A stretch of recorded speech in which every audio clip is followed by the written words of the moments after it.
Hola, nos encontramos con uno de mis pintores contemporáneos favoritos, que estudió en la Angel Academy of Art en Florencia y a lo largo de su carrera ha exhibido sus obras en Estados Unidos y en distintos lugares de la República, con notables reconocimientos y un gran talento.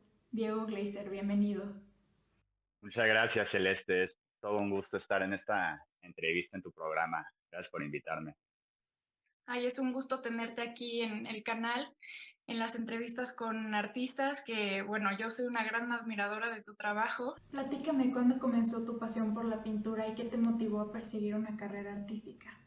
Pues yo llevo dibujando desde que era chiquito, desde kinder, me la vivía con crayolas y demás. Luego en primaria, secundaria y prepa no ponía nada de atención a lo que la maestra estaba diciendo, nada más me la pasaba dibujando. Y cuando tenía a lo mejor unos 9, 10 años, tomé una clase de óleo en Querétaro. Era como de estilo Bob Ross. Era muy formulaico, era muy sencillo, paso a paso.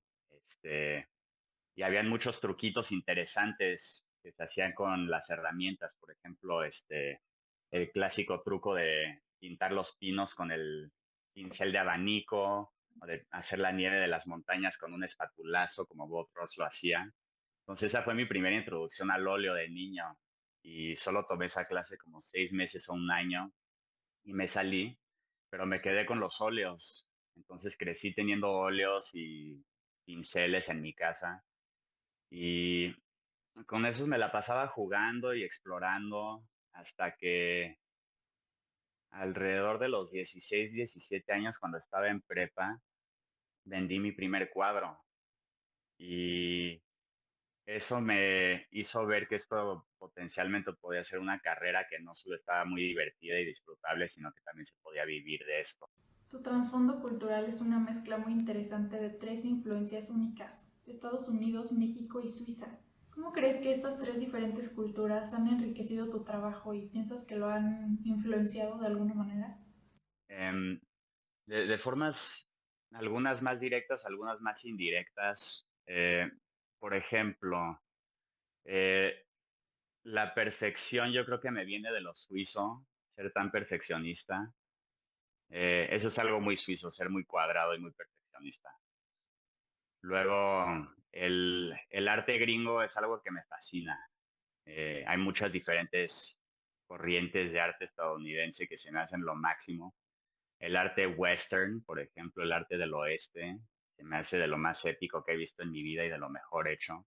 Y luego diría que estilísticamente me inspiran más los artistas estadounidenses y europeos, pero hay algo que me han dicho, que a pesar de que mi técnica es como más europea o estadounidense, hay algo eh, más o menos, hay algo de mi obra que le recuerda a México a la gente.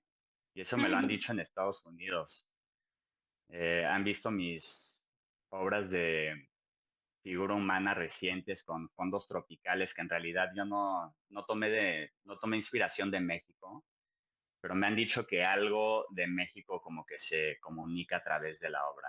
No sé si son los colores o alguna vibra, Ujú. pero sí, las nacionalidades me han influenciado de diferentes maneras, definitivamente. Mencionas que encuentras inspiración en lugares o situaciones impredecibles. ¿Podrías darnos algún ejemplo de una situación memorable en la que te hayas inspirado de manera inesperada? Sí, fíjate que una inspiración inesperada que me ha pasado más de una vez. En los museos de historia natural muchas veces tienen exhibiciones de especímenes de minerales y piedras preciosas. Mm, Y cuando veo minerales y piedras preciosas, veo paletas de color que a mí jamás se me hubieran ocurrido por mi cuenta, pero a la naturaleza sí se le ocurrieron. Yo no creo que haya sido eh, por una, por una conciencia que decida que este color va a ir aquí, este acá, simplemente se formaron aleatoriamente y me da sugerencias de paletas de color, de texturas, de formas que puedo usar en cuadros que ni te esperarías. En cuadros de figura humana, de bodegón o de animales, usando colores inspirados de minerales, ¿sabes? Algo que no tiene prácticamente nada que ver. Entonces, esa es una fuente de inspiración inesperada que se me ocurre. Veo que tienes algunas pinturas épicas, como la del hombre que está tomando miel directamente del panal de abejas. Esa me impactó muchísimo cuando la vi. Esa fue una pieza que hice para un concurso donde el tema era hacer una alegoría. Era para un portal a una librería, donde eran dos puertas que se deslizaban así y obviamente cuando tenía que ser un díptico, cuando se junten las dos puertas se forma la pieza completa. Entonces, escogí hacer un tema de dualidad, se me hacía apropiado para un díptico. Este cuate que está colgado de una rama es alguien complaciente, es alguien que no se está tratando de salir del hoyo. Em, una cosa que se me ocurre para ejemplificar una persona así sería un adicto. Puedes ser adicto a las drogas, a la comida, a emociones, a lo que sea. Y la adicción te da una cierta comodidad, un confort. Él está tomando gota por gota. ¿Qué tanta nutrición o qué tanta satisfacción te puede dar una gota de miel? Especialmente si te están picando las avispas por todo el cuerpo, las abejas, pues. Pero cuando eres adicto, no tienes problema con que te piquen algunas abejas con tal de que te toque tu gotita de miel en la boca cada tanto. Y del otro lado, tenemos a alguien que se superó a sí mismo, está parado encima de unas piedras, ya no está colgado de una rama, ya no está colgado encima de un río de rápidos que se lo van a llevar a la perdición, sino que se logró salir de esa situación superándose a sí mismo y está soltando un velo que se podría decir que es la adicción o cualquier cosa que nos esté deteniendo y manteniendo en esa situación. Y se enfrentó a sí mismo y se liberó a sí mismo. Y entonces está viviendo una vida libre, sin ese tipo de obstáculos autoimpuestos que ahí nos mantienen colgados con esos piquetes y alimentándonos de una gota de miel cada tanto. Entonces, yo creo que en este mundo todos somos o uno o el otro, o estamos en la transición de uno a otro. Y ese es el chiste de una alegoría. Son cosas atemporales que pueden aplicar a cualquiera de nosotros. De eso se trata. Cierto, muy interesante. En tu trabajo mencionas buscar un equilibrio entre lo que ves en el mundo físico, tu mente y lo que sientes. ¿Cómo logras fusionar estos tres elementos en tus obras? A mí no me interesa documentar la realidad, porque la realidad y el arte son dos cosas muy diferentes. Y la naturaleza y el arte son dos cosas muy diferentes. La naturaleza es muy bella y hay cosas que parecen ser planeadas por una inteligencia superior, depende si crees en eso o no. Yo no creo en eso. Yo pienso que la naturaleza es bella porque es bella y fin. Pero yo creo que la naturaleza y la realidad nos pueden dar sugerencias como artistas para crear una obra de arte. Y una obra de arte es creada por la mano de un humano para los demás humanos, porque nos estamos tratando es un lenguaje, es una forma de comunicación. Pero si estoy viendo una escena natural, van a haber cosas de la escena que simplemente no funcionan para una obra de arte. Una obra de arte está diseñada, está pensada, está planeada, o a lo mejor puede ser espontánea, pero tiene intención, ¿no? Tiene intención del artista. Entonces, me puedo dar la libertad de mover un pino de acá para acá o quitarlo completamente o que no sea un pino y que sea otro tipo de árbol en vez. Puedo poner una narrativa, a lo mejor hay una persona al lado del pino y otra que está subiendo la montaña y entonces ya tenemos un poco de una historia. cómo manipular la paleta de color para que no sea solamente, si salgo a pintar, que no sea la iluminación que sucede que me tocó ese día, sino que sea el tipo de iluminación justo que necesito para comunicar esta historia y que no solo se comunique la narrativa, pero que también se comunique la emoción, que es la parte más importante. Tú puedes hacer lo que quieras, tú puedes irte dando cuenta de qué funciona, qué no funciona y usar las cosas que funcionan para hacer una obra que tenga impacto. ¿Y qué intentas comunicar a través de tu pintura, hablando de emociones y estados de ánimo? Yo creo que tienden a ser emociones más o menos ambiguas.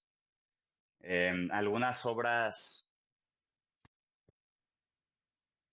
quieren tener tendencias un poco más alegres, pero yo no quiero hacer una obra que simplemente sea alegre, sino que también tenga a lo mejor un poquito de melancolía por ahí, solo una sugerencia. Y me gusta que tenga vibras misteriosas también.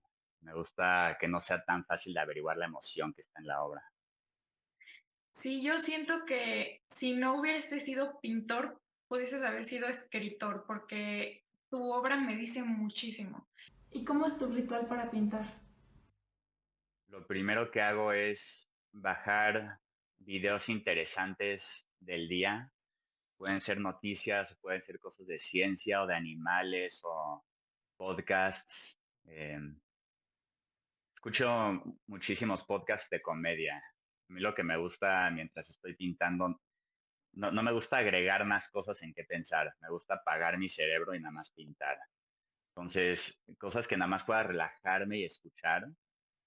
em, Esa es la primera parte de mi ritual, bajar así horas de contenido para no tener ni que pensar en eso el resto del día. Luego raspo mi paleta, que es una paleta de vidrio. Soy malísimo para mantener mi paleta y mis pinceles, así que dejo que todo se seque y al día siguiente raspo todo. Y empiezo a mezclar mis colores para el día. Me tomo mi tiempo mezclando los colores. Tienen que ser justo como los necesito y tengo que tener bastante para que me dure durante toda la sesión. Y me enfoco en uno o dos cuadros al día. Me enfoco en una sección de un cuadro. O cuando estoy empezando un cuadro me enfoco en todo, pero ya que está en una parte más avanzada del proceso, como este cuadro que tengo atrás de mí, por ejemplo, eh, me estaría enfocando en una sola sección. Por ejemplo, haría una pierna durante un día y pinto la mejor pierna que jamás he pintado en mi vida y es lo único en lo que me enfoco por ese día y no hay distracciones. Describes tu enfoque como un pintor indirecto que trabaja con capas. ¿Podrías explicar un poquito más acerca de este concepto y cómo contribuye a la textura y la riqueza visual de tus obras? Sí, efectivamente, un ejemplo de un pintor directo que es pintar en una sola capa normalmente sería Sargent o Zorn o Sorolla, que es pintar pues, directamente lo que ves, pum, pum, pum, y así quedó.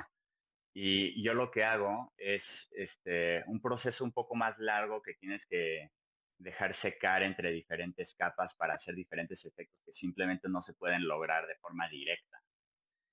Entonces, es muy versátil esta forma de pintar indirectamente. De hecho, hay colores que simplemente no se pueden crear de forma directa. Por ejemplo, puedo crear un, un tipo de rojo que simplemente no podría poner si lo pusiera directo. Si pongo una pincelada amarilla y dejo que se seque y luego encima de ese amarillo de forma transparente doy una veladura roja, ese rojo se va a prender, especialmente considerando que tiene amarillo abajo, y eso nos va a dar un rojo que de ninguna otra forma se puede conseguir. Es súper versátil esto de pintar de forma indirecta y toma bastante experimentación que a algunas personas no les atrae tanto, pero a mí es lo que más me fascina. Así que por eso soy pintor indirecto. A lo largo de tu carrera, tu estilo Ha tenido diferentes intereses, pero siempre dejando un sello personal. ¿Qué factores han influenciado esos cambios y cómo te sientes con tu estilo actual? Yo diría que simplemente estar sobre la práctica, estar pintando sin parar durante años. Hay cosas que vas probando y que te quedas y cosas que vas probando y que vas descartando. Y eso es gran parte de cómo se va formando tu estilo o en otras palabras, tus preferencias. Es otra forma de decir estilo. Es a fin de cuentas lo que es el estilo. Toda una serie de preferencias que vas desarrollando a lo largo de tu carrera. Entonces, em, una parte de lo que ha influido mi estilo son diferentes artistas que admiro y que me encantan y con los que me voy clavando durante diferentes épocas. Tengo épocas con las que me clavo con este artista o con otro. Oye, ¿qué pintores te inspiran? Una corriente que me inspira mucho es el orientalismo. El mayor ejemplar de esta corriente yo diría que es Jean-Léon Gérôme, pintor francés, que seguramente la mayoría de la gente ha visto sus cuadros sin saberlo. De hecho, la película Gladiador está muy inspirada por las ilustraciones históricas que él hizo del Coliseo y de los gladiadores. Entonces, aparte de ser un pintor orientalista, era un pintor histórico. Otro de mis pintores favoritos de toda la vida, sucede que ahorita estoy estudiando con él. Se llama Daniel Sprigg. Es un pintor increíble, está vivo, tiene 70 años y para mí es de los mejores pintores, no solo vivos del mundo, sino de la historia. Conecto tan bien con él y con su obra y se me hace increíble poder estudiar directamente de él y ver cómo pinta semana tras semana. Él es una inspiración increíble, no solo como pintor, sino como ser humano, la persona más humilde y buena onda que conozco. Entonces, él es otro. Yo diría que un pintor vivo que me gusta mucho como retratista es Will Saint John, es de Nueva York, retratista espectacular. Échenle un ojo a su Instagram, que es algo verdaderamente especial. O sea, ahí tienes 3 ejemplos, pero me podría seguir por horas y horas y horas. ¿Qué sientes al pintar al aire libre a diferencia de la pintura dentro del estudio? Platícame más acerca de esa conexión que tienes con la naturaleza. Es muy padre pintar al exterior en la ubicación que estás haciendo. Y cabe mencionar que antes lo que hacía al pintar al exterior era tratar de pintar exactamente lo que veía, pero otra vez como decía, estoy tratando de separarme un poquito de eso y usar lo que estoy viendo simplemente como una inspiración. Pero lo que se me hace muy bueno de pintar al exterior es que te forza a pintar a un cierto paso y a tomar decisiones de qué meter y qué no meter y ser muy asertivo con lo que haces. Entonces, definitivamente lo que trabajo en el exterior informa también la forma que trabajo en el estudio. Has estudiado en diversas instituciones, pero también has impartido talleres, como recientemente uno en Holanda, ¿cierto? Y me enteré por ahí que estás ofreciendo un nuevo curso de pintura de bodegón en línea. Platícanos más acerca de eso. Sí, claro que sí. Recientemente saqué este curso de bodegón. Es un video instruccional de más de 4 horas. Otra palabra para el bodegón, por cierto, es naturaleza muerta. A lo mejor han escuchado ese término. Y eh, el estilo de bodegón más común y reconocible es un florero o un platón de frutas. Es bastante común ver eso, pero no quiero que piensen que este género se limita por eso, porque puedes hacer muchísimas cosas con el bodegón. He visto bodegones increíbles con temas de naturaleza o temas medievales o temas de cacería o temas de lo que sea, del espacio, de la NASA. Puedes hacer un bodegón con lo que sea. Y yo creo que el bodegón, de las mejores formas que puedes aprender a pintar, si eres principiante o intermedio, porque pongámoslo así, si sales a pintar el paisaje, tienes muchísimas cosas que ya tienes que saber pintar. Tienes que ya saber pintar un árbol, una piedra, una montaña, el sol. Y no solo eso, sino que está cambiando la luz constantemente y tienes que perseguir. Entonces, si tratas de pintar un paisaje al natural como principiante, seguramente sería una catástrofe. Si quieres pintar un modelo, una figura humana, un retrato, tienes que saber un poco de anatomía, tienes que pagarle un modelo, el modelo se va a estar moviendo. Eh, que digo, no es algo malo, es nada más algo con que tienes que estar listo para lidiar con eso. Entonces, para prepararnos para ese tipo de retos más complicados, creo que la mejor forma de empezar es con un bodegón, con objetos en tu estudio, con luz controlada, no te están cobrando por hora, los objetos ahí nada más se quedan y, y no se mueven. Te puedes tomar todo el tiempo que quieras, todo el tiempo que sea necesario para entender y estudiar un objeto y pintarlo tal y como lo ves. Y conocer cómo funcionan los materiales y cómo funcionan los pasos para construir una pintura de forma exitosa. Entonces, eso es justamente en lo que se enfoca este curso. Les doy una introducción a los materiales, les doy una introducción a los conceptos básicos de observación.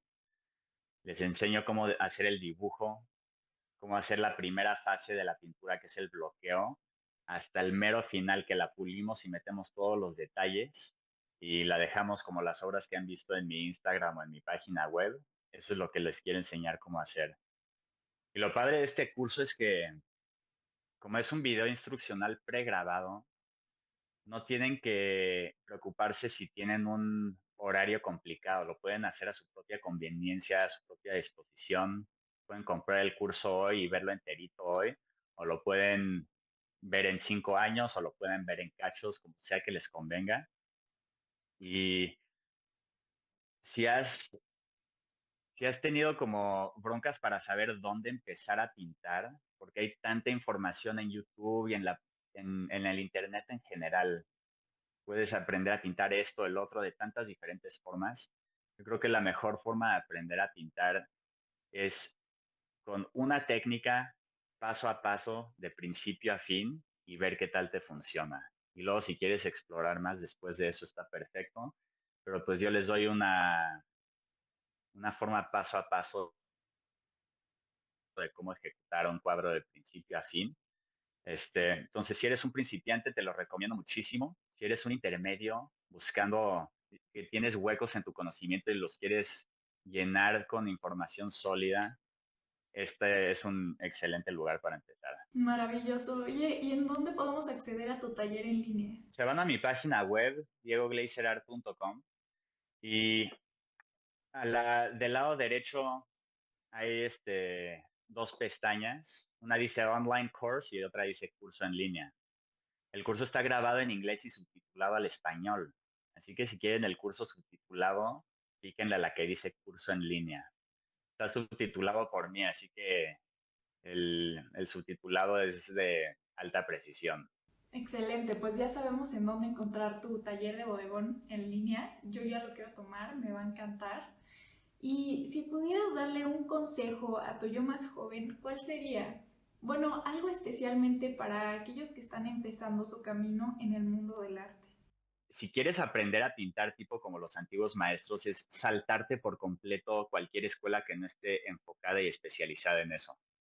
Les diría que antes de dedicarle años de su vida a una escuela o a un recurso que no les vaya a enseñar específicamente lo que quieren, pues váyanse a donde sí les enseñan lo que quieren. ¿Y qué te gustaría lograr en tu carrera artística en los próximos años? ¿Hay algún proyecto o dirección específica en la que te gustaría explorar? Me gustaría tener algunos cursos en línea, clases, cursos, prints originales, sketches, estudios. Hay muchas fuentes de ingreso que puedes tener dentro del arte sin tener que conseguirte una chamba de oficina o una chamba más genérica. Darme a respetar como un pintor serio y eventualmente espero poder cumplir la meta de pintar neta lo que se me antoje, por más asqueroso, oscuro o lo que sea. Quiero que mis originales se vendan con suficiente facilidad como para poder hacer un poco más de exploración. Me encantan los cráneos y las calaveras, me encantan las ondas oscuras, como que ese tipo de vibras en mi obra. Bueno, imaginemos que tu paleta de color tiene una playlist. ¿Cuál sería? Ok, ahí te va una canción. Em, Segundo movimiento de Extremoduro, Ok, un grupo no de lo he rock escuchado. español. Ok, Sí, y yo ni escucho casi rock y no escucho rock español ni nada de eso, pero ese es un grupo con el que por alguna razón conecté demasiado y si hubiera una canción que pudiera escuchar para siempre, yo creo que sería esa. Segundo wow. movimiento de Extremoduro. Oye, si alguien del público quisiera contactarte para adquirir una pieza o para comprar, no sé, para adquirir información acerca de tu curso, ¿cómo te podemos contactar? ¿En dónde te podemos encontrar? ¿Redes sociales? En varios lugares. Primero que nada, se pueden acercar a mí directamente por mi página web, que es www.diegoglazerart.com. Y también hay algunas galerías que me representan. Así que pueden ir a sus páginas o contactarme directamente a mí y platicamos con todo gusto. Y pueden también seguir a Diego en sus redes sociales como Diego Glazer Art, ¿verdad? Este es tu... Así es. Muchísimas gracias. Qué gustazo tener esta entrevista contigo. Tus preguntas estuvieron buenísimas. Se me hace que las preguntas que hiciste llegaron a justamente cosas de las que me apasiona hablar. Así que te agradezco muchísimo y espero que ahora que vaya a Querétaro más tarde este año podamos volver a hacer. Muchas gracias por estar aquí en el canal.